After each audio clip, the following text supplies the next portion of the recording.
Hello, everybody. What's up, fellow Michael Jackson fans? We're back with another episode, and today I have a really special guest, and we're going to be talking all about the beginnings of Michael Jackson's career. Now, a lot of you guys might be thinking Motown.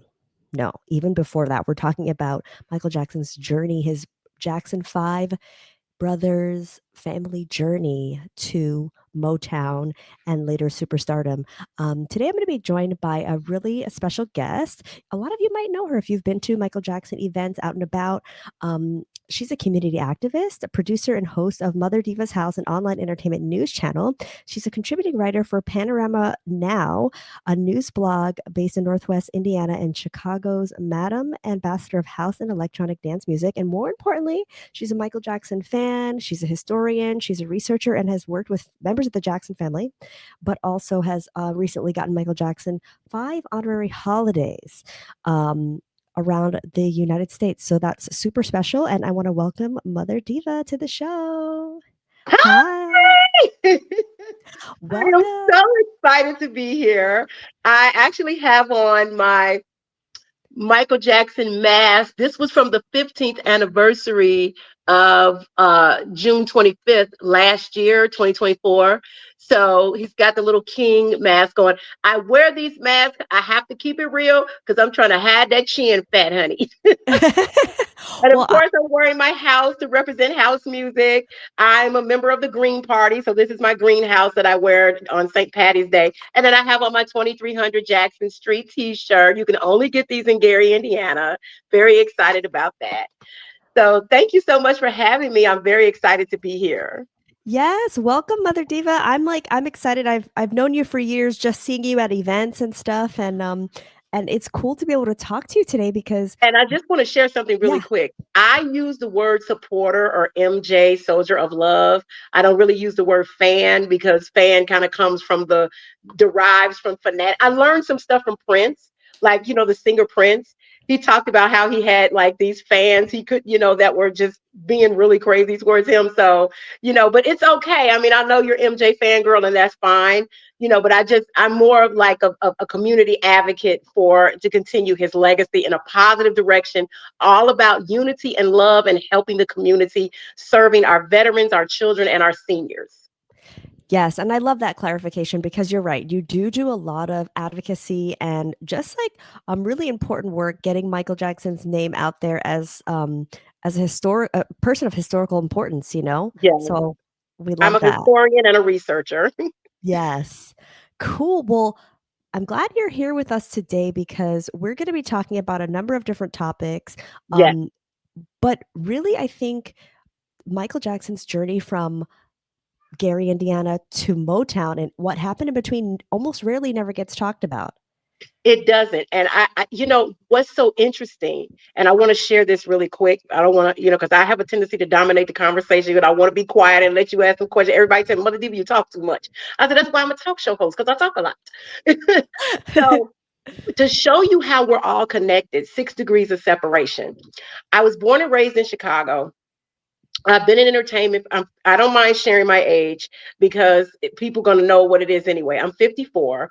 I started at 3 years old as a model. I was modeling a child model. I modeled on stage and went on into doing things in entertainment, theater, film, television. I moved to LA for a little while, got into film and TV there.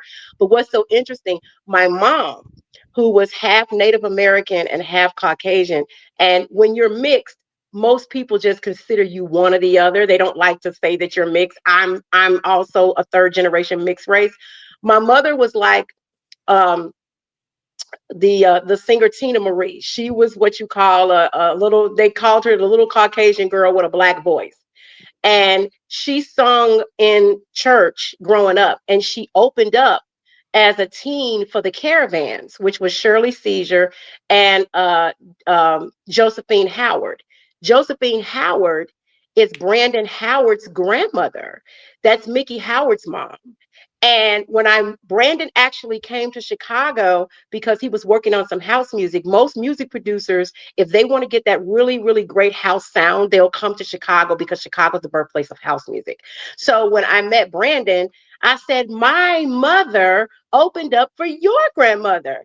And Brandon's father, Augie Johnson, actually sung background on the Off the Wall album. If you go look in the credits, you'll see that he was a background singer. Wow. And so Augie gets a lot of his, talent from his mother and his father. And I'm sorry, Brandon gets a lot of the talent from his mother, Mickey Howard, and his father, Augie Johnson. But what's so interesting is that because Mickey Howard was being managed by Joe Jackson, Brandon grew up around the Jacksons, and he ended up doing a really great EDM track, house track for LaToya. And I was so mad because I was like, this song needs to be worked. It's great. LaToya's great on this, and we need to get it to the Winter Music Conference. And like, they didn't work the track, but it was a really great track. But I just wanted to show how our lives intertwine. I mean, who knew I would run into somebody who my mother opened up for their grandmother? Yeah, it's like such a small world, and the involvement and the importance of Chicago in the music scene is, I feel like sometimes people don't know. And the I never Jacksons knew. actually got discovered in Chicago. That's a lot of times people don't even realize that. So, okay, so let's start there. Let's get Like, you to want to the start at the beginning yeah, when start at the Michael was beginning. two? Tell me, how did Michael Jackson and the Jackson 5 or the Jackson brothers, because I know they weren't the Jackson 5 yet, how did they get started? Okay, I'm gonna go back to the beginning. All right. Um, Mrs. Jackson was she sung and took an instrument up in high school. I believe it might have been the clarinet. You could go and Google it. Correct me if I'm wrong. And so she would be singing around the house with the kids or what have you. And she recalled that when Michael was 2 years old, what was discovered about Michael Jackson was his dance before his voice. That's what a lot of people don't know. Mrs. Jackson would be doing laundry, and Michael would be moving in sync with the sound of the agitator that went around the washing machine. And that's what Miss Catherine noticed about him, that he was in sync and dancing with he was doing his little Oh moves. my goodness, That wow, was the from the first thing that beginning. yes, that was the first thing she noticed. And you guys can Google this. You can look this up because those stories are out there. So Joseph and his brothers had formed a band called the Falcons, and they were performing around town. As the kids began to grow up, they would often sing songs with Mrs. Jackson that they would hear on the radio. They would sing together and dance together as a family. Okay. Joseph wasn't really paying attention to all that. And I really want the truth to come out because it's always us women that are the ones that stand behind the men. Joseph gets a lot of credit, but it was really Miss Catherine and her sister-in-law Bobby who really pushed the guys. So as they continue to grow up, just to let people know, because if you've never been to Gary, you don't know where anything is. I actually live in Illinois, and I live in a small suburb 45 minutes south of Chicago, and I live closer to the Indiana border. So Gary is about 25 minutes from me. I can jump right on the 80, be in Gary in 25 minutes. So what happened was, as the boys were growing up, they all went to Roosevelt High School, which is directly in back of 2300 Jackson Street. So they could literally walk out of their back door, walk past the parking lot, which is next to the football field, and go around and enter into the school. Those were the older children. That was Reby, Jackie, Tito, Jermaine. Marlon and Michael were still young. They were in grammar school. They never went to Roosevelt High School. Jackie was going to Roosevelt High School. He had a friend named Raynard Jones. Raynard Jones was like the Quincy Jones of the community. He was involved in tons of bands. He had musical equipment in his house. So Jackie would go over to Raynard's house, hang out with him. His brothers would tag along. They had all this music equipment and they were playing around with it. Well, what happened? Marlon and Michael wanted to tag along. So they had to find something for their little annoying brothers to do. So they gave Marlon a tambourine and they put little Michael on the bongos.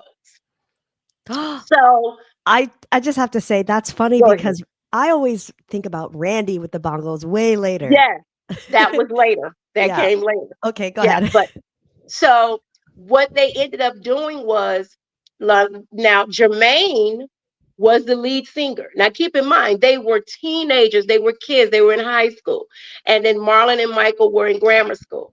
So what happened was, it was Raynard Jones on guitar, it was Jermaine as the lead singer, and it was Milford Height on drums, and Raynard taught Tito how to play the guitar. They formed a band called Jawan and the Torianos. Now, let me tell you where that name came from. Jermaine's middle name is Lawan, but Raynard got it mixed up and called him Jawan. And Toriano is Tito's birth name. His name is Toriano Adero Jackson. His nickname is Tito. So for people who don't know, all of the Jacksons, most of them have nicknames. Jackie's name is Sigmund Esco Jackson. Tito is Toriano Adero Jackson. Randy is Stephen Randall Jackson. So a lot of people, and then Janet, her nickname is Dunk. She's Janet Demita Joe Jackson, but her nickname is Dunk. So I just studied a lot of this stuff, but how I ended up learning these things, but it was just going to Gary, going to the different events, contributing as a producer to events in Gary, continuing Michael Jackson's legacy. I was able to learn about this. There was a keyboard player named Ronnie Ransford who actually joined in with them later. And there are episodes you can go on YouTube of Soul Train where you actually see Ronnie Ransford on keyboards and Johnny Jackson, who was not related, but because he had Jackson, the last name Jackson, he was put in to play drums with them and replace Milford Height. But Milford still lives in Gary, and when they won the Roosevelt High School talent show, Milford still has those pictures. You can get in contact with him in Gary. So what happened was they formed Jawan and the Torianos. And so Tito learned how to play this guitar from Raynard, and he would go back home and take Joseph's guitar and play with it because he had learned how to play. Well, one day he broke the string. And Joseph came home, saw that string broken, and told him up, honey, get a switch off the tree. This is what they did. And Yes. so he invited Tito to play for him, and he sat there in shock and realized that Tito played better than him. He was not getting any gigs, hardly any gigs with the Falcons. So Mrs. Jackson had been telling him, Joseph, our kids have talent. You really need to look at them. So it was Aunt Bobby. Let me tell you about Aunt Bobby. We called her Aunt Bobby. She's no longer with us. But what happened was Joseph had a brother named Luther. So we called Luther Uncle Luther. Uncle Luther was married to Bobby.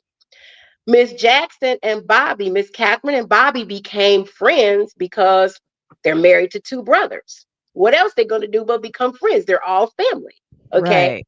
So Bobby and Miss Catherine, when I tell you, I would love to do a movie called Bobby and Catherine or Catherine and Bobby because those two stories together, their lives together as friends would make an amazing story in itself because they were both pregnant at the same time. They were both having babies at the same time.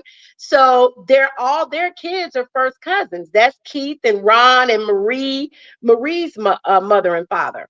Um, so Keith and Ron Jackson are the cousins that still live in Gary. Those are Luther's kids. Okay. So well, they're Those not names kids, sound honey. They familiar. older than me. Oh, Huh? I was gonna say those names sound familiar to me. I've heard Yes. when people go to Gary, they'll see Yes, these and 2 if you Jackson look at some of cousins. the documentaries, you will definitely see Keith and Ron in some of the documentaries about Michael that have been put out, like on Amazon or some streaming services or whatever the case may be. Okay, so now Joseph is taking a look at his kids because Tito broke the guitar. They've been hanging out with Raynard and learning how to be in a band, formed a band. Okay. And Miss Jackson had been on them about it.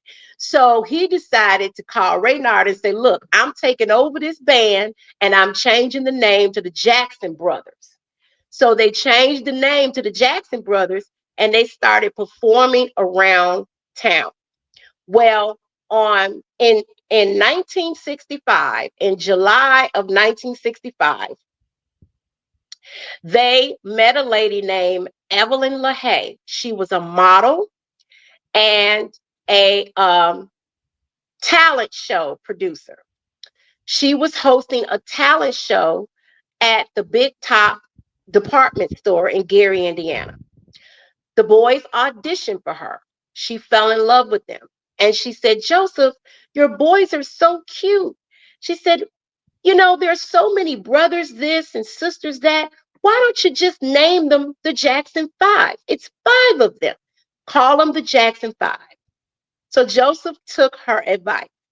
So on August 29th, 1965, Michael was 7 years old. That was the first time that they performed as the Jackson Five in Gary, Indiana. And Evelyn is still alive. She's 93 years old. And I just gave her a 60th anniversary certificate for Michael's birthday this year in Gary. Wow. She lives in Hobart now. She's such a sweetheart. And I'm sure she would love to talk to you over the phone because she can't do anything like this. Right, Okay. right. Right. So what ended up happening was this is the interesting thing. Now, this is where Chicago comes into play. The Jackson Five were doing talent shows at Chicago's famous Regal Theater, and they kept winning the talent shows over and over again. So the audience and the other talent kept getting angry because they kept winning these talent shows. So the talent shows at the Regal Theater were ran by a guy named E. Rodney Jones and Purvis Spann. E. Rodney Jones was a big radio personality here in Chicago in the 60s. He would be an equivalent to a Tom Joyner, okay, if you will. Yes. So E. Rodney Jones and Purvis Spann ended up pulling the Jackson Five out of the talent show and had them do a featured act. And they ended up opening up for Gladys Knight and the Pips. They also opened up for uh, it's called the Vancouvers. Is that Um, Bobby Taylor? Bobby Taylor and thank you, because it's so much information. Bobby Taylor and the Yeah. Vancouvers. So what ended up happening was E. Rodney Jones and Purvis Spann, they decided that they wanted to buy a radio station. So they went to my godmother, Helen Wooten. Helen Wooten was known, she's no longer with us, but Helen was known as the godmother of Midwest entertainment. Helen was the manager at a club in Chicago called the High Chaparral. And I sent you some pictures of that. So, We'll insert them th- here. right. So they went to see uh, Helen about her getting involved with them buying this radio station. So Helen had her boyfriend with her, and they asked her for $40,000 because they knew Helen had been stacking money because she was managing the High Chaparral and she had been booking all these acts that was coming in and out of town. So Helen had some money. Well, Helen was smart. She didn't want them to know she had that kind of money. So she said, well, I'll put in 10,000 and my boyfriend gonna put in 30,000. She made it seem like the most of the money came from her man. Women did stuff like that back then because people always looked at the man as the leader. Even though she was the boss, she just was trying to, you know, make it so everything would be smooth. What them two jokers did, they took her $40,000 and invested it into the Jackson Five because Wow. they were trying to get them a record deal. So Worth it, they by took, the way, now, yeah, right? Looking back well, at yeah, it. but wait a minute. It ended up wait till you hear the rest of the story because girl, this is so juicy. So what ended up happening was they invested money into polishing the Jackson Five. Shirley Cartwright was the vocal coach to try to give them vocal lessons. They connected with the Leaner brothers, who were in charge of Wonderful Records, which is on Record Row in Chicago, which was Michigan Avenue. They went into the studio. Larry Blasingame was the guitar player. I think he could have been 12 or 13. They were all very young. They go into the studio and they record a song that was written by a gentleman named Eddie Silvers called Big Boy. They recorded Big Boy. And when that was done, they had like a test press copy of the wax record. Well, I don't know what happened because I don't know why they didn't try to get it on the radio since they was trying to buy a radio station. They lied to my godmother, all this, but they could not do anything with the Jacksons for whatever reason. So, in the meantime, in between time, since E. Rodney Jones and Purvis Spann could not do anything with the Jacksons, they decided to turn the Jacksons over, the Jackson Five, over to Steeltown Records. Steeltown Records was a local record label that was based in Gary, Indiana, and it was owned by, I got the list here because I want to be accurate. There were five owners. Gordon Keith, he was the founder. His real name was William Adams. Ben Brown, Maurice Rogers, Willie Spencer, and Ludi D. Washington. Now, Ludi was Mrs. Jackson's cousin. And Ludi is also ended up being a bit part actor in Hollywood. He played the uncle in House Party, the real big guy with the afro. And he also was in Hollywood Shuffle. He was the big guy with the afro that had the hot dog hat on at the little hot dog restaurant. So he was also part owner in Steeltown Records. So they signed the Jackson Five over to Steeltown Records. I sent you a copy of the contract. Joe Am Jackson I allowed to signed, include that? I can put a little of picture, course, not the of whole course. thing, Yes. because that's So, a really Joe, it's good so artifact. interesting that we're talking about this because we're coming up on the anniversary. On November the 21st, 1967, Joe Jackson signed with Steeltown Records. And that contract, I believe, you got to look at it. It could have been for 6 months with an option of a year, what have you. So what Gordon Keith did was he hired some professional musicians and he took the boys over to Chicago to Sonny Sawyer Studios and they re-recorded Big Boy and he got them a distribution deal 6 weeks later on Atlantic Records. And I sent you that contract too. So the Atlantic Records contract was signed March 5th, 1968, and it was signed by Jerry Wexler, who was the president of Atlantic Records at that time. Now, at that time, Aretha Franklin was on that label. So this is like something really great and historical. So Big Boy was released on a 45 with a song on the back called You've Changed. That record sold 10,000 copies. It had sold all over the place. Now, in the meantime, Joe had been trying to get the Jackson Five on Motown. Motown turned them down 8 times. Berry Gordy did not want any children because he had his hands full with little Stevie Wonder. So he kept telling Suzanne Dupass to find him some talented adults.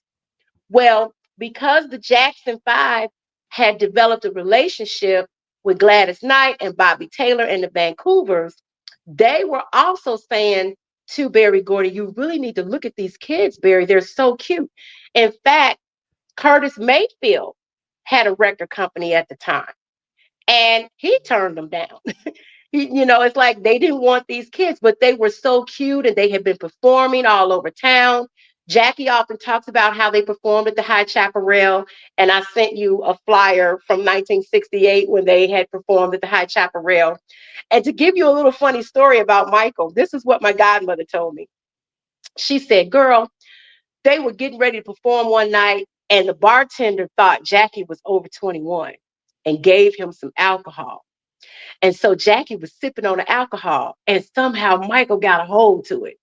And she Uh-oh. said, I'm looking at Michael, I'm looking at Jackie, and I'm like, they acting real funny. I said, oh my goodness, these boys didn't got a hold to this alcohol. She said she ran over to the table in her high heels and she said, boy, give me this alcohol. And she said Michael was running all around the table and she chasing him all around the table trying to get the alcohol out of his hand. And he playing, he just really trying to dodge her. And now I'm not gonna say the word, but she gonna say, girl, he drove me crazy. He was a fast little N-word. I didn't want to say what she said. Right, She right. said he was fast, just fast. And she said Luther Terry, who I think he might have been the owner of the club, or he was connected to the club somehow, was the one who grabbed them and got the alcohol out. She has so many funny stories about them when they were children. So what ended up happening was Barry decided to take a look at them again. So Joe took them down to Detroit. He auditioned for them again, and Barry decided to sign them. Joe Jackson signed the contract on July 26th, 1968, which was Joe's 40th birthday. You can Google it. That information is out there. So they signed the contract, but there was a holdup. And the holdup was, MJ Fangirl, Motown had to buy out the Steeltown Records contract. That took a year and a half. That's why, if you go Google it, Diana Ross Presents the Jackson 5, which was their first album, didn't come out to December of 1969 because it took a year and a half to get out of the other contract. This is what a lot of people don't know. I'm filling in the gaps. Yes. Because I've never heard this, and I've always wondered why it took so long since once they were signed. Well, keep in Wow. mind, they also spent the year, I believe 1969, they spent that year recording the album because Barry knew eventually that the deal was going to go through because he bought out the contract. So they were able to record, they just couldn't release it Mm. until the deal was done. But here's the interesting fact. And I know your show is positive and I want to keep it positive, but you can Google this. One of the reasons why they're no longer called the Jackson Five is because in the contract with Motown, it stated that Motown would own the name Jackson Five. And unfortunately, Joe Jackson didn't really read the contract. His background was not in management, so he really didn't have the education. He didn't have a lawyer. And let me tell you what record labels do, and they do this to this day. They'll tell you, look, we have lawyers, we have publicists, we have a whole staff for you. Our lawyer looked over it, and this contract is fine. You never listen to that. And this is for all your musicians and artists that watch your show. Always get your own lawyer. Don't listen to the record companies. Get your own independent lawyer because record companies do what's in the best interest of them. Now, I'm assuming, and I don't like to assume, but knowing Joe Jackson, he could not have read that contract, MJ Fangirl, because Joe would have said, nobody owns my boy's name. You take that Right. clause out. You know how Joe was. He wasn't going to have that. Joe was so excited about these boys being on Motown that he didn't care. He was like, "Ooh, I finally got my boys on Motown," because they were the thing back then. Yes. But it's really a sad state of affairs that Motown retained their name. So when they decided to leave Motown and go with Epic, and there's a story behind that too. um, Barry Gordy actually told his staff, give the Jackson Five whatever they want to renew their contract. Well, the staff did not deliver that message, and it was over the weekend. He was gone over the weekend, and they ended up signing a deal with Epic on Sunday. Wow. And this So is he like was mad. He was mid so 70s, like mad. 76 or something. I believe that's when they did Yeah. that. And the Wow. first two albums they did with Epic was actually a joint venture with Philadelphia International. And then the next albums they did, that joint venture ended, and then they were just on Epic, continuing to move forward. But I just wanted to make sure that we had filled in some of the gaps, because there was some questions about things that happened in their childhood in terms of traveling. They endured a lot of racism.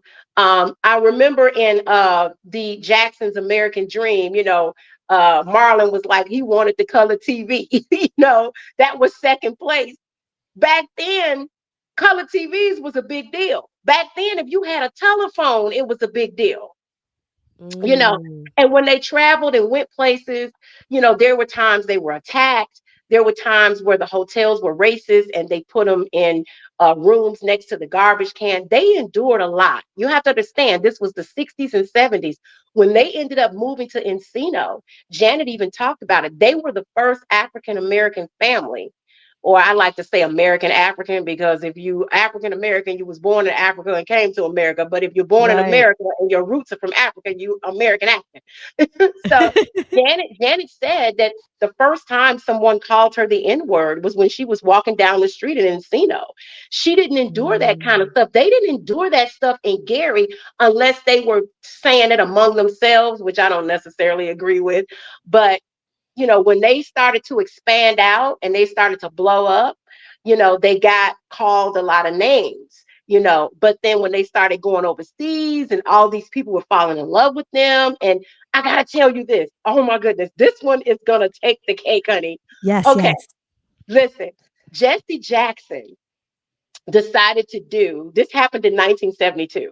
He did something called Save the Children. It was a 5-day concert at the International Amphitheater. Okay, Don Cornelius was the host.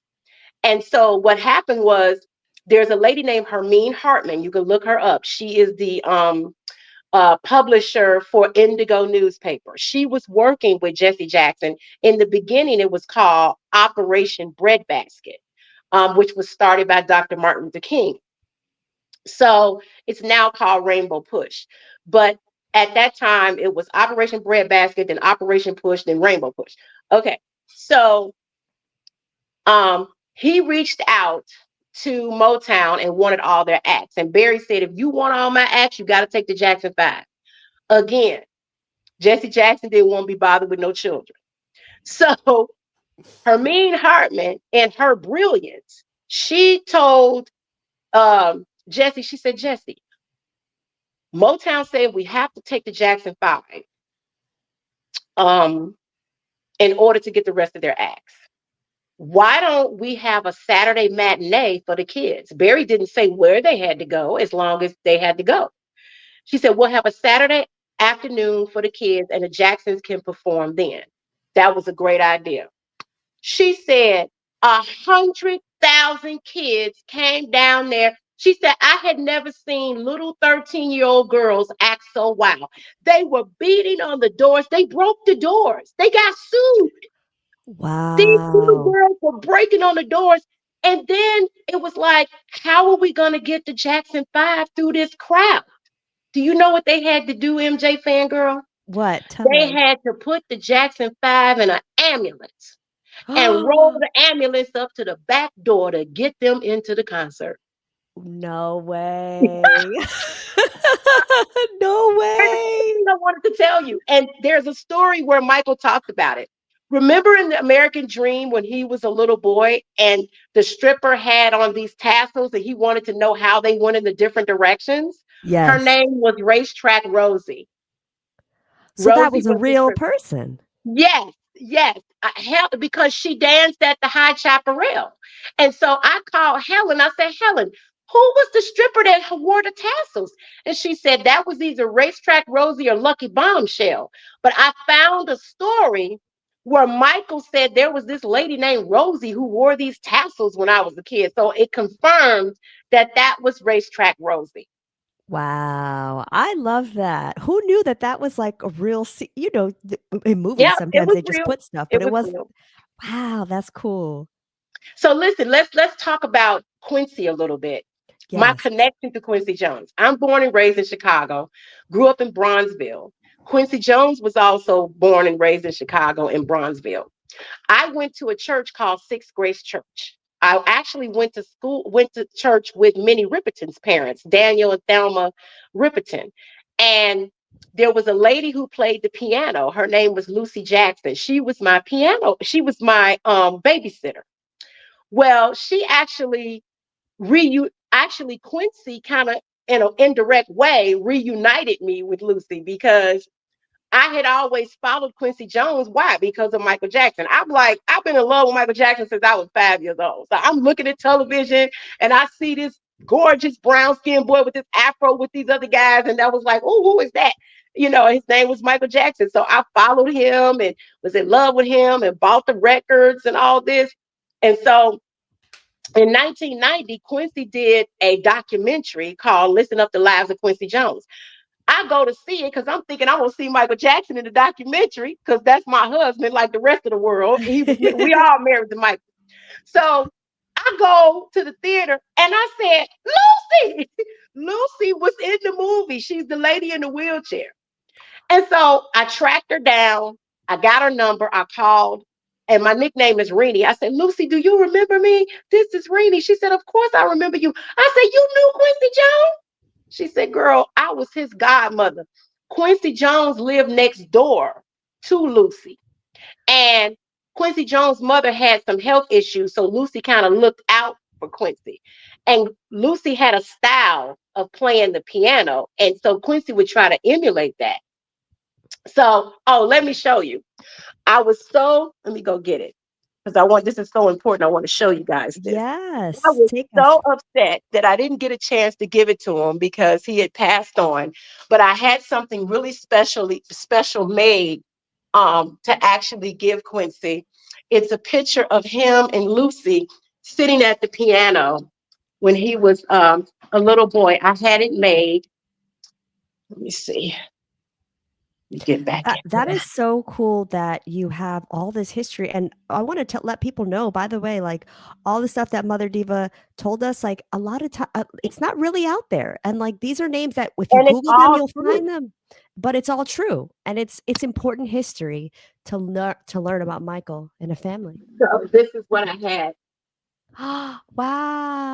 That's when he Wow. went to visit Lucy in 1989 in Chicago when he did the documentary. And I had this made.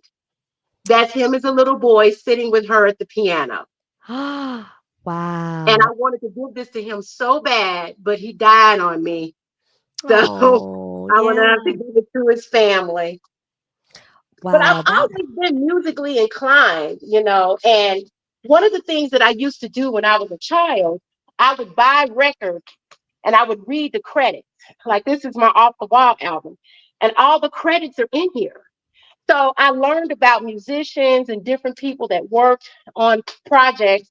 And that's how I was able to learn about people and get in contact with different people who worked with Michael Jackson and develop a relationship with them because they don't have credits anymore. It's starting to come right. back. People want to do wax and things like that now, but Quincy was an amazing musician. A lot of people don't know Quincy Jones's story, but he was scoring movies in Hollywood in the 60s.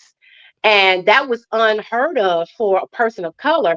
But the reason they allowed him to do that is because you couldn't see him. You didn't see him on the movies. So he Mm. actually met Michael with Sammy Davis Jr. when Michael was a child, and then they reconnected on The Wiz. And how he ended up on The Wiz was through Sidney Lumet, who he had worked with years ago. And Sidney called him and asked him to come work on The Wiz. So when he got on The Wiz, his focus was creating the music. And so they didn't even want Michael Jackson to be the scarecrow. They wanted, you know who they wanted? Jimmy No? Walker from Good Times. But that He makes was sense, their though. first choice. I But could and I see thought, that. and that makes sense because he was a comedian. He would have been a funny scarecrow. So Michael really had to prove himself. So he auditioned, he proved himself. They fell in love with him. They gave him the part. Interesting thing. Sidney Lumet was actually married to Lena Horne's daughter. So that's probably how Lena ended up in the movie too. but Yeah.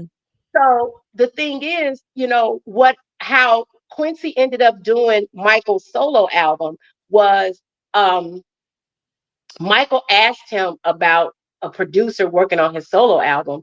Now, keep in mind, Michael Jackson had done 5 solo albums on Motown. Collectively, those albums sold 10 million copies. But he could have also went. Michael knew other producers. This is why I want to just clear some things up, because there's, a lot of people feel that maybe Quincy was taking too much credit, or he did, a lot of people don't know his story. That's not the case. Michael could have asked any other producer to produce his album. He was looking for something unique and different. So he asked Quincy if Quincy could help him find somebody. And so Quincy said, Michael, I can't talk to you about that right now, baby. I got to get this song done. Quincy was in song mode. I got to write you a song. We'll deal with that later. So Quincy and Michael was rehearsing, and he was pulling the little slips of paper out, reading the little papers from this scarecrow costume. And he said the word Socrates. And so Quincy said, Michael, that's Socrates. He said, really? He said, you know what? I'll do your album.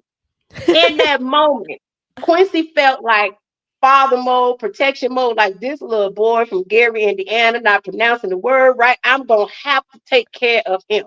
Because, the Jacksons from Wow. Indiana, and Indiana kind of got that little Southern twang going on, because a lot of people from Indiana, even in Chicago, they come from the South. So they pronounce words differently.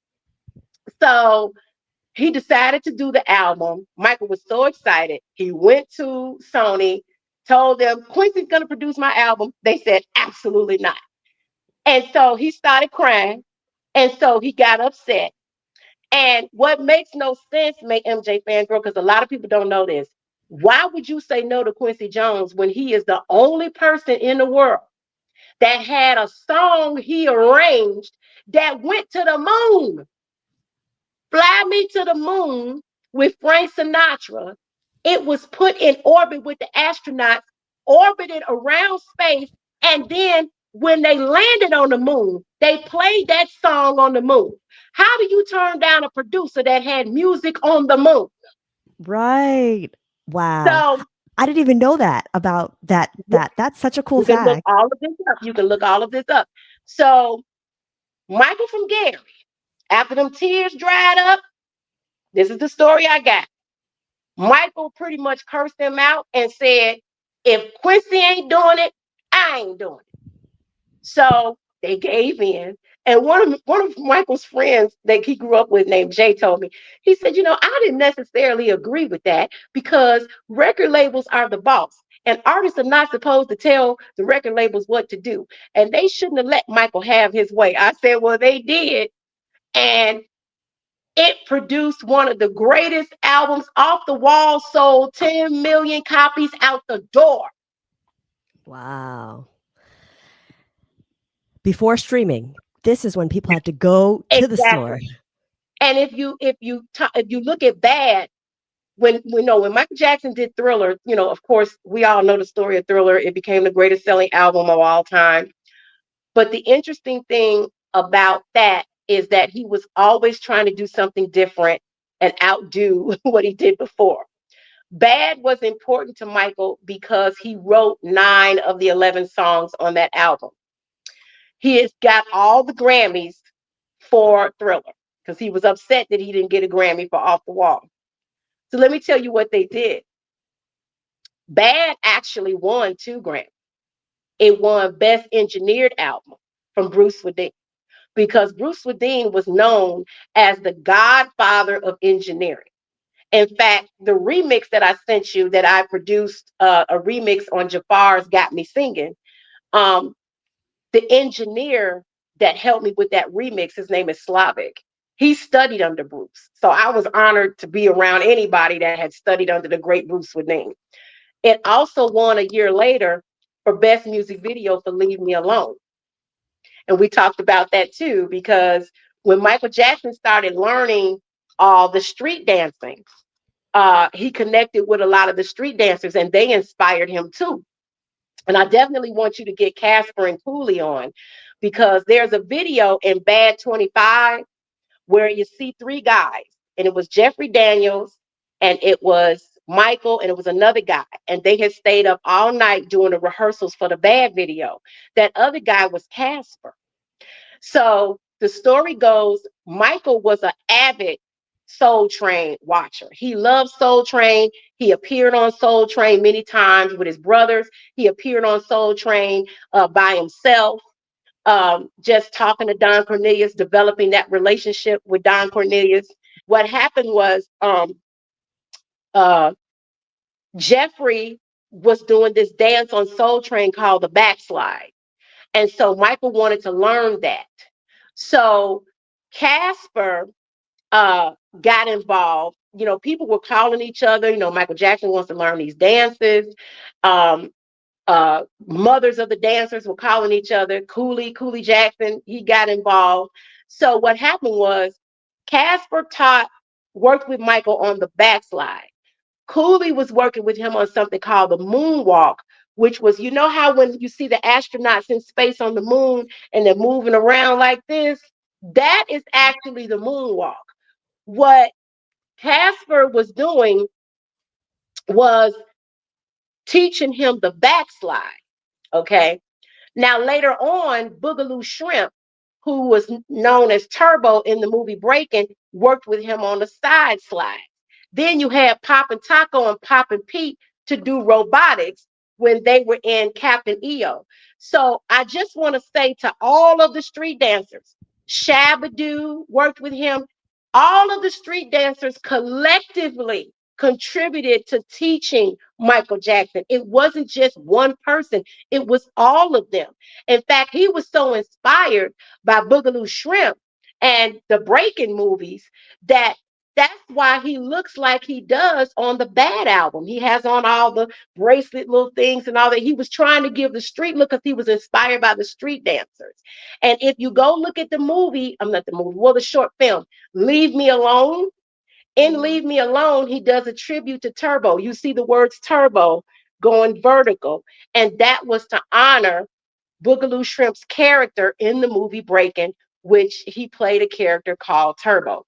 So when they taught him, when Casper and Cooley was working with him, when they taught him these dances, the moonwalk and the backslide, 2 years had passed. Michael decided to debut this on Motown 25. Well, the last thing in his mind he remembered was the moonwalk.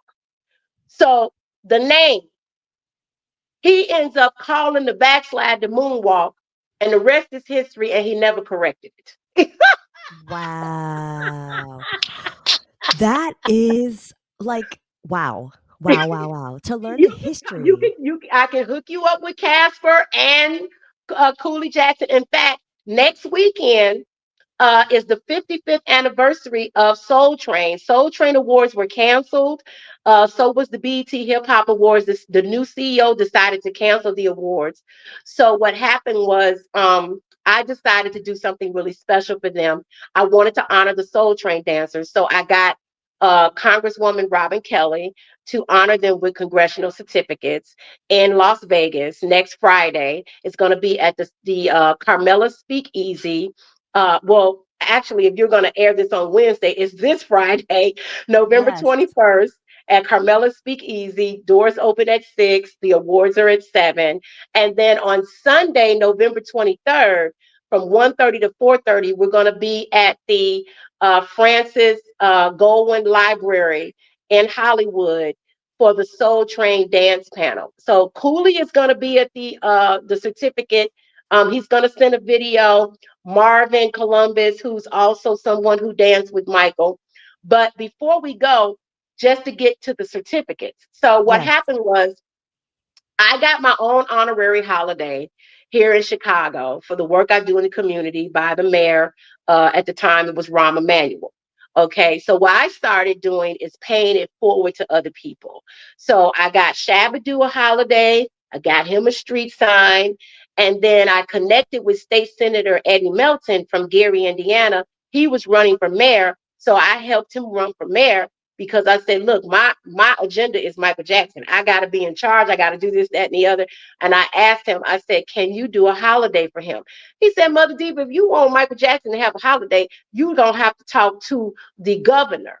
I said, no, an honorary holiday. He said, oh, I could do that. So he did the honorary holiday for me for his 65th birthday. It's called Michael Jackson Day. That's actually the second Michael Jackson Day that Michael has in Indiana. The first one was from the city of Gary, from Rudy Clay. If you go to 2300 Jackson Street, you'll see the resolution on the ground inside the gate. You can look in the gate and see it. But what's so special about the Michael Jackson Day I got for his 65th birthday is because it's from the state. So one is from the city, one is from the state of Indiana. So then I went even further and I asked the city council of Los Angeles to honor the 40th anniversary of the Thriller short film. Kevin DeLeon did that. And me and Ola Ray got out there at midnight and did a whole reenactment. It was so funny. We couldn't even dance. We were trying to do it with Thomas Stone, the tribute artist. Ola recreated her walk. It's on my YouTube video. It's hilarious. So I got her honored as well. And so then Wow. the next year, I asked Glendale, where he's buried, to honor him with Michael Jackson Remembrance Day. And the mayor came out. I was so super. She surprised us all. I actually Okay. wrote the copy. So we did that. And then the last one that I got, Michael, was so important. I asked State Representative Dr. Vernon Smith, who is a state rep in Indiana, for the 20th anniversary of Michael Jackson being found innocent to create Michael Jackson Innocent Day. And so he sent that certificate as well. So my goal, of course, is to get June 25th to be a worldwide holiday as Michael Jackson Remembrance Day. So I'm talking to the federal government, and I'm working with other Michael Jackson, MJ Soldiers of Love across the world to try to get it to be a worldwide holiday where it just be a day of rest. I love that. That is so important, and I have to thank you for Yes, your advocacy, and, you know, honoring Michael in this way is very important for not only us, yes, but, like, the next generation and the generation after that, so absolutely. I love it, and tell us, I'm actually gonna put the flyer up so people could learn about your event that's coming up, the 2 events that Yes. are coming up, and where can they follow you for more anything? For Because more you always information, if do you want to know, events. I produce events at the Daily Plaza. I started the Two Kings at Daily Plaza here in Chicago. It's called uh, the Two Kings, and it's Elvis and Michael. And we've been doing that for 3 years at the Daily Plaza. So the Daily Center is a court building downtown where the Picasso is in Chicago, and they have noontime events. So I produce house music, health, and wellness DJ sets there. I'll be celebrating my 12-year anniversary on April the 16th. And we just have it's an hour long. It's an amazing show. If people want to get involved with that, they can reach me at Mother Diva's House on Facebook. I'm Mother Diva's House on Instagram. I'm Mother Diva's Show on Twitter because House was too long. But I'm Mother Diva's House on TikTok. And you can also put in Mother Diva Show on LinkedIn. I'm like you could just Google me. My phone number's out there. I'm everywhere. People know me. And if anybody would like to support my causes, my charity is Thriller Dance 2300. That's on Facebook. And I also write for Panorama Now, as you mentioned. And of course, we're going to definitely do a story on you, MJ Fangirl, because if it wasn't for Yay. you, I wouldn't have learned about the Beat It Cafe. And we had a little gathering down there. As you all know, 2025 commemorates the 30th anniversary of the History album. So that came Yes. out June 20th, 1995. And Shaquille O'Neal actually rapped on a song called Too Bad on the History album. And he is now a DJ. He calls himself DJ Diesel. Oh, wow. He's doing house music and EDM. Yes. I did So not know. I also love it. too, people who are watching, if you guys want to get in with me, I have opportunities for people to come aboard Ola Ray and we met in 2018 at the Dark Horror Festival. I surprised her with a thriller cake, which is in Champaign, Illinois, which is about 2 hours from me. And we connected, we stayed in contact. She became one of my clients. And so I booked for her. We have launched the Michael Jackson Symposium, which is a traveling panel discussion of people who worked with Michael. We're setting them up at different casinos. But if there's anybody out there that has a venue, if you want us to bring it to you next year, please get in contact with me. My phone number is 708-314-0291. My phone number is on my Facebook page, Mother Diva's House. It's on Thriller Dance 2300, and it's also on my Instagram, Mother Diva's House. Thank you so much. I'm very excited to have had you on here today. I hope that anyone that's interested in the events or the advocacy or the community events will reach out to Mother Diva, surprise her at one of her events coming up at Two Yes, and let me Kings or just give the something. event information really quick. Okay, so Yes. Friday, November 21st, we're at Planet Hollywood, 6 o'clock. That is Carmelo Speakeasy inside of Planet Hollywood. Be there at 6. The restaurant is just asking people to buy food and drink. You don't have to pay an entry fee, just buy food and drink. We're going to honor 5 of the Soul Train dancers. And then on Sunday, November 23rd, 1:30 to 4:30, we're going to be at the Francis Library. It's the Hollywood Public Library, 1623 North Ivar. It's free. Just come. We're going to have a Soul Train Dancer Symposium / Michael Jackson Dancer Symposium. So there are Soul Train dancers who are going to be there who actually experienced Michael Jackson and worked with him. You know, his connection to Soul Train was like amazing. And Soul Train started here in Chicago with Don Cornelius. And there are a handful of dancers that danced on Soul Train in Chicago and Los Angeles because the show was moved to LA. This is the 55th anniversary of Soul Train. Also, I want you guys to check out the remix that I produced on Jafar Jackson, Got Me Singing. It's called Mother Diva's Remix. It's on all streaming platforms. It's also on YouTube. Just put in Mother Diva Got Me Singing. And personally, I think my remix sound better than his original, but I love Jafar. Yes, and we can't wait till the biopic next year, right? That's going to be fun as well to go Well, you see. know what I look forward to before I want to say this before I go? Mhm. Stephanie Spruill, who is a vocal coach. Michael called her at 3 in the morning. This is the 45th anniversary of the Triumph album, just to let people know. It came out October 18th, 1980. Stephanie Spruill sung background on the Triumph album. And Michael called her at 3 in the morning and asked her to get the children's choir and everything together for Can You Feel It? And she Okay. actually showed me, I have videos where I interviewed her for the uh, 40th anniversary with Ollie Brown, the drummer, who was also the music uh, person for the movies Breaking and Breaking 2. So what happened was she had these platinum albums on her wall. Unfortunately, her home had burned down in the fire, so she lost it. But Orrin, you met Orrin. Orrin still has his Thriller album because Orrin said when the fire broke out, he took his Bible, his father's medals, and his platinum Thriller album. Orrin Waters was the one back there singing Mama Say, Mama Sa, Mama Sa.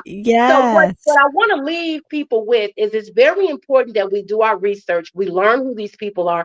It wasn't that hard for me to connect with people because I am a producer in the industry. I'm an independent producer, so I don't have the money that everybody else may have. But you can learn to connect with these people because these are the professional people that worked with Michael Jackson along the way, and they have wonderful stories. And Orrin is still working. He's the voice of Lion King. He's the one going, that's Orrin. He did Showtime at the Apollo, the Jeffersons. He's amazing, and you definitely got to get him on the show. And whoever you need that worked with him, I would love to, make sure that they get on the show. But you guys, if you need any more information, all of this stuff is out there. I have copies of everything. I can email you guys stuff. I don't mind. I love being in the community. I love the fact that we are all MJ soldiers of love, that we come together, we love each other, we help each other. And that's what I'm all about. I drive around my community and I pick up clothes, shoes, and household items and take them to Gary, Indiana. give them to families that need it. I'm in front of the house feeding people, not feed people good food. I feed them Michael's favorite foods, So I want to see more of that in our community because I know a lot of people can't get out and they just rather donate and send donations. But Michael was a person that got out. He went to visit sick children in the hospital. He went to visit wounded warriors. It's important that we get out and meet people, connect with people, and help all the people that we can.